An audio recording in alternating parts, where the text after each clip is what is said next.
She texted "I am fine" at 2:17 a.m. By morning the compound had learned a new kind of silence. I was there that night. Her name was Sara. We lived in the same compound in Lagos, 2 rooms facing each other separated by a narrow stretch of concrete and walls too thin to keep secrets. In a place like that you did not need to ask questions. You heard everything. Crying that came in waves. Laughter that arrived late and left early. Arguments that burned hot and died suddenly. And then the silences. Those were the loudest. Sara was what people liked to call a strong woman. The kind the world leans on without asking if she can still stand. She sold food by the roadside. Every day before the sun found its way into the sky, she was already awake. Long after the rest of us had folded into sleep, her light was still on. She had 2 children. No husband. He left years ago and never looked back, as if erasing himself was easier than staying. Each morning I saw her sweeping the compound before dawn. Wrapper tied tight around her waist. Broom moving steadily like routine was the only thing holding her together. Her eyes always looked tired.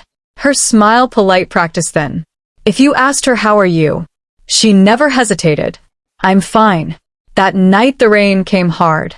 The kind that lashes zinc roofs, like anger looking for somewhere to land. There was no electricity.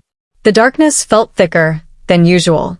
I heard her children crying from across the compound, their voices sharp with fear, hunger, and exhaustion. Then I heard Sara's voice, low, trembling, as if she were afraid the words themselves might betray her. She was on the phone pleading. "I will pay you small, please don't shame me." Her voice cracked on the last sentence.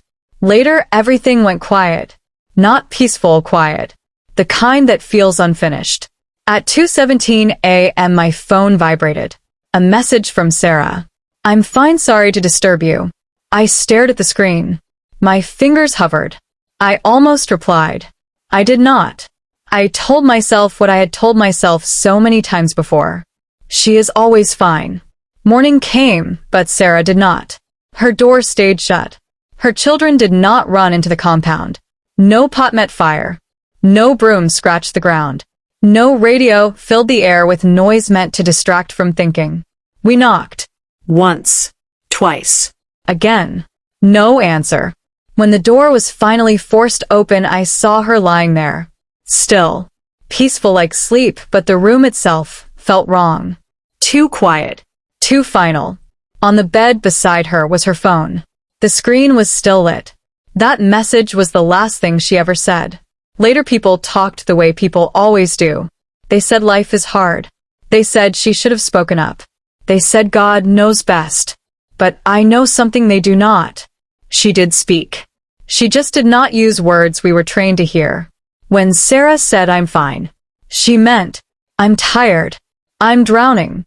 I don't know how to ask for help anymore." Now, whenever someone tells me I am fine, I listen more carefully. Because sometimes, "I am fine" is a goodbye we do not recognize until it is already too late.